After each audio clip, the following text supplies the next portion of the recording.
Hello once again. As I already said, CSOM is nothing but house robbery. So the thief is the bacteria. Dogs are our inflammatory cells. Our dogs will try to evade out the bacteria, that is ASOM. If the thieves has won that competition and entered our house, it is CSOM. So that is tubal tympanic type. So now coming to the aticoantral type or squamous cell type of chronic otitis media, we are going to discuss about a different entity. So the thief entering our house is a one-time attack. But what if that attack is a long-standing, a chronic, and a well-planned and executed attack? That is what cholecytoma is all about. So cholecytoma is not a single-time attack. It's not a 3 months or 6 months robbery. It is a bigger robbery. It was planned for so long time, sometimes 5 years, 10 years. So how such robbery could happen? Say for imagination, a girl is working in the house as a maid. She was working right from her age of 10 years. So for past 10 years she was working in that house. She was slowly planning to rob that house one fine day.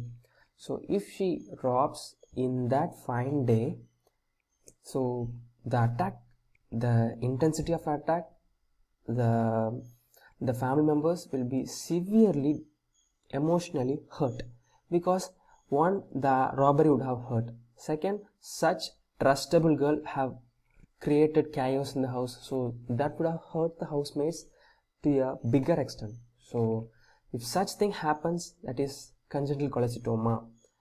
In second instance, if a recruited person for a work in that house, for example a driver, if some person, trustable person, recruited as a driver in that house, if that driver is trying to steal or rob in our house with different plans, then it is acquired cholecytoma. So this entity is like a well executed, long standing plan to invade the bacteria with the mechanism our body itself allowing. So that's why the topic for today's class is cholecytoma is a parasite. So first I'll explain the congenital cholecytoma. See, this is the maid.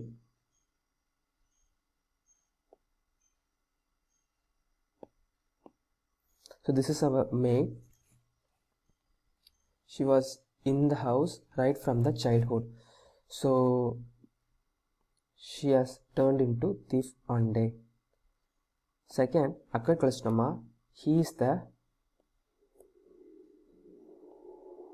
driver, was a recruit. He was a person who is actually a robber.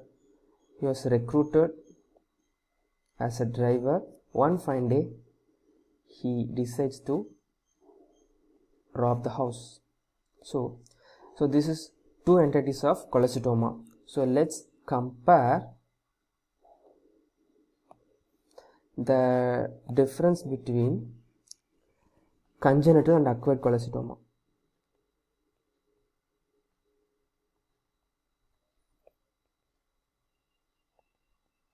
So if the maid was the thief, she was known to the family members as well as to the dog for a longer time.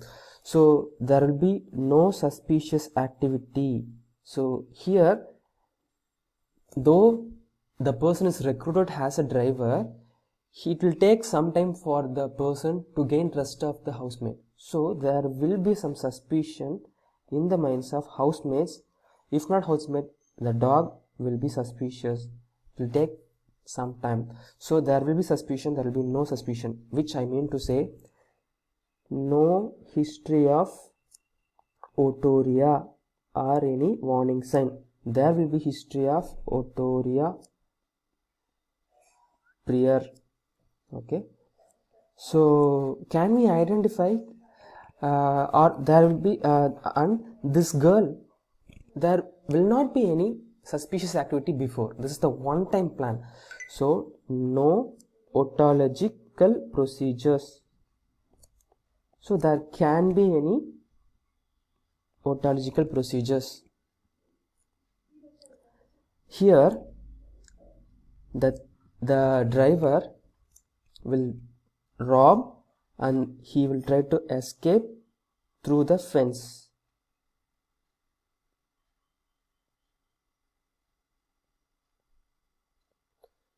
So while escaping, there may be in the type of secondary acquired cholesteatoma, there will be perforation, and primary acquired cholesteatoma there will be retraction packet. So there will be some changes in the tympanic membrane, but in congenital cholesteatoma there will be no changes. There will be intact tympanic membrane. Then only thing we will be seeing is that white pearly mass behind the tympanic membrane. So this is the difference between congenital and acquired cholesteatoma. Now you take these four as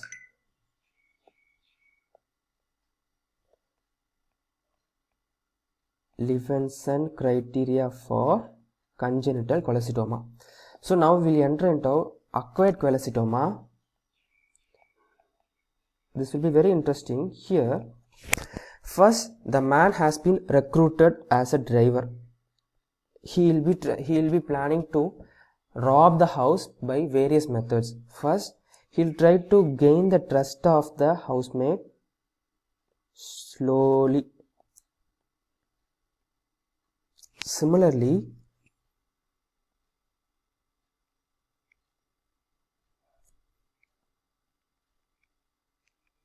this is our tympanic membrane. This is our tympanic cavity, that is middle ear.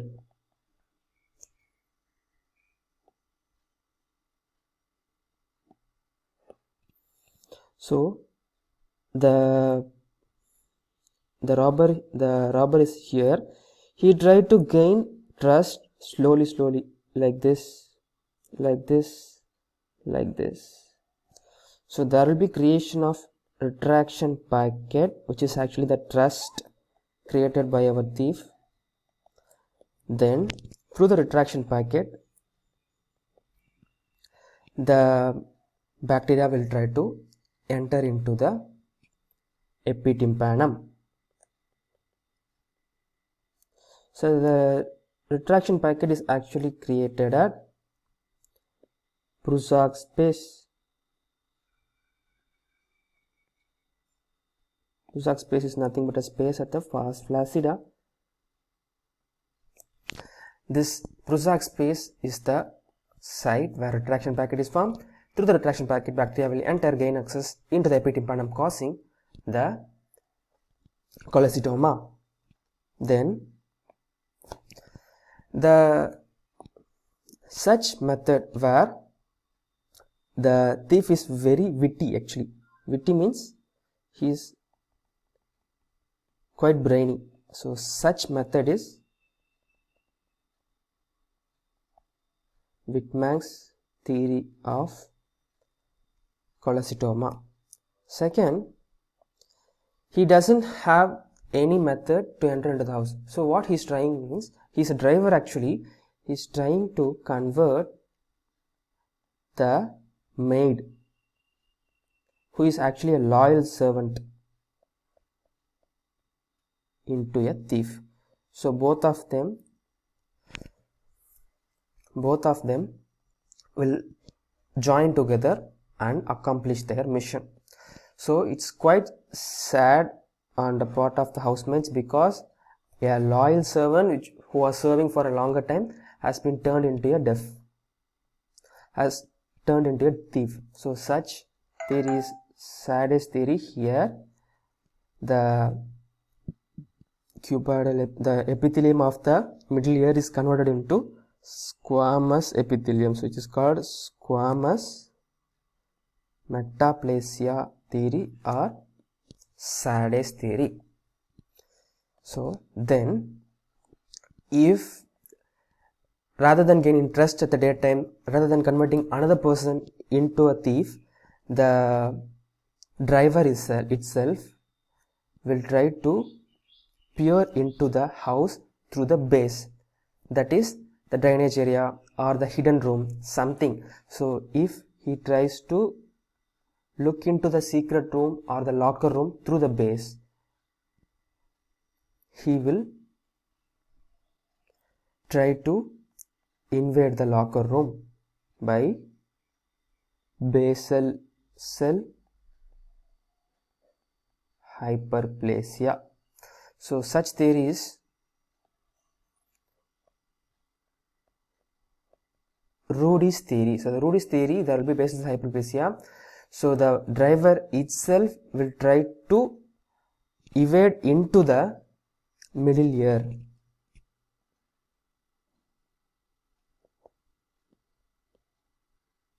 So there will be basal cell hyperplasia. The basal cell hyperplasia will reach the epitympanum to cause the cholesteatoma. So these are three theories. So these three theories are concerned with only primary acquired cholesteatoma, because here there is intact tympanic membrane. So in spite of the intact tympanic membrane, the bacteria will try to invade, forming a cholesteatoma sac through three various techniques. Whereas in secondary acquired cholesteatoma, there will be previously formed perforation. The perforation can be due to a safe type CSOM attack which caused a non-healing perforation, or there may be a traumatic perforation. So here like this. So in the secondary acquired, how we could imagine means there is some error in the security system of the house. There is some big hole or a big gap in the fence of the house. So the thief would have easily invaded through that hole with the appearance of a security guard. He looks like a security guard. So he tries to invade through the perforation. He reaches the epitympanum and causes secondary acquired cholesteatoma.